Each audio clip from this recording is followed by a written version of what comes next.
Integral breathwork is a form of working with the breath that I think has evolved quite well over the decades. It is a way of examining, improving, assessing the breath, correcting any dysfunctions that you see in the breath. And then you have a much better breathing mechanism and physiology that will improve every part of your life: physical, mental, emotional, spiritual. You'll have a better physical body. You'll have more vitality. You'll be able to handle stress better. It's a marvelous way to improve the number one function of the body that keeps us alive and vital, which is breathing. You can do integral breath work with a therapist on a one-on-one basis. We often have groups where we teach the basics of it to the group, and then we all lie down and do it. There are two main aspects actually of integral breath work. One is called breathing work and one is called breath work.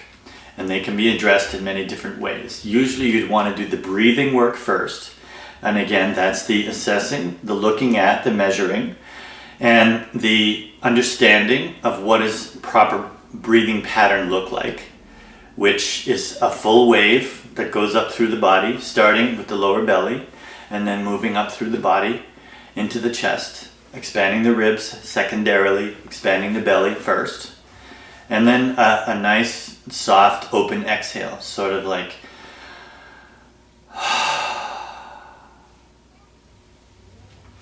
do that 100 times and you feel great. Well, there have been a lot of ways of working with the breath over the centuries.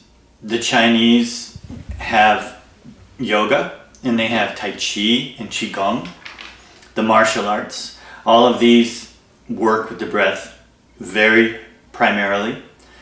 The movement is combined with the breath, and that is a great combination.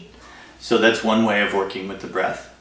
Here in the West, we have a more scientific approach. You have respiratory therapists and those who look at it from a traditional medical point of view.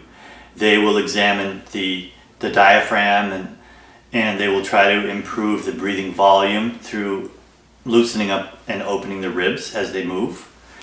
We sort of do both.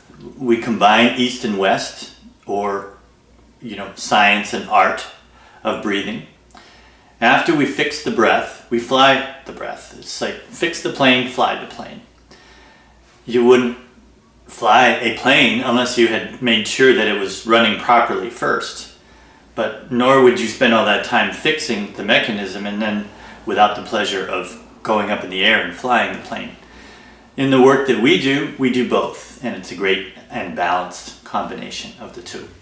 I would say the thing that we see the most that people need improvement on is a predominance of high chest breathing. Breathing here and breathing with shoulder shrugging, tension in the neck. That is sort of a stress reaction breathing. The lungs are not up here. When you ask people to point to their lungs, they say here. The truth of the matter is that your lungs are like two traffic cones, and the base of the lungs sit on the diaphragm here, down here. And more of the lungs are even in the back, in the lower back. So you want to expand the lower part of your torso first. This means the diaphragm is doing its job. The diaphragm is going up and down. If you don't see the belly movement, the diaphragm is not working properly. And the diaphragm is the number one breathing muscle of your body. It shouldn't be your shoulders. 10,000 shoulder shrugs a day will not help you. They will create tension. So, to move from a stress reaction breath to a relaxing, calming, energizing breath, you want to start down here. So,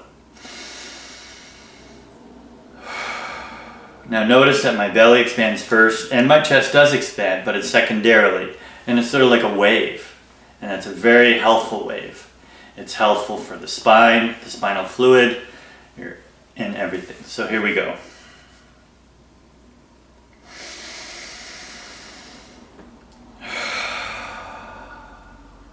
When you do your exhale, let it be with an open throat, an open jaw, and let it just be a letting go of stress and toxins.